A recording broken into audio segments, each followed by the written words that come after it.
આ શું કપામ કર્યું? આમાં કપા થઈ ગયો વધારે 25 મણ. એટલે કઈ રીતે લીધો તે? શૂટિંગ કર્યું. આ એના વાળા પાછળ પકડી રાખીને મૂકીને કઈ રીતે પકડ્યા?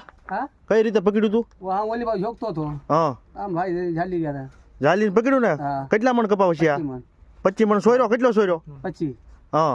તાર શેઠ નું નામ શું? સરદાર. ના હરખું નામ બોલ. કેનું નામ હારો? તારું આ કોણ આવે છે? શેઠ કોણ છે? શેઠ નું નામ ભરત. આખું નામ બોલ. ભરતભાઈ. હા ભરતભાઈ ક્યાંના? ગોંડલના. ભરતભાઈ. આ શૂટિંગ નો ધંધો કરો છો તમે? એના કહેવાથી કર્યું ને? શેઠના કહેવાથી. શેઠના કોના કહેવાથી કેવા કર્યું છે? શેઠના કહેવાથી કર્યું ને? હા હા એમ. પપ્પાને એમાં છે. હા કોના કેવા જ કર્યું આ? હા શેઠના કહેવાથી. તમારું નામ બોલો. તમે દલાલ છો, બોલો. હું મનસુખભાઈ હા. કયું ગામ? વિકળિયા.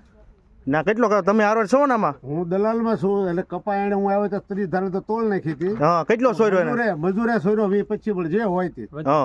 બરોબર ને? હા. અને આ વજન જેણે ચોરી કરી હોય હા. એને દંડ પૂરો મળવો જોઈએ. હા. અને 140 ના શું નામ છે આખું? આપડા તમારા મેન શેઠ છે એનું નામ શું છે? ભરતભાઈ આખું નામ છે ભરતભાઈ. ક્યાંના છે? ગોંડલના.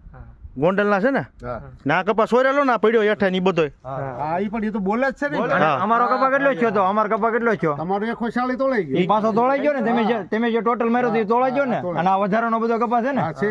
હે ચોરી કરી છે ને એને? ચોરી જેણે કરી હોય એને દંડ મળવો જોઈએ. હા ભાઈ તોલવા વાળો કોણ હતો? ભાઈ ચોરી કરી એમ કયો તમે બોલો. બોલ ભાઈ તું તાર બોલી જા. હા 25 મણ કપા હે. આ તોળ્યો કોણે બધો કપા? ચોર્યો. હા હા અને ગાડી નંબર પ્લેટ બદલી લ્યો.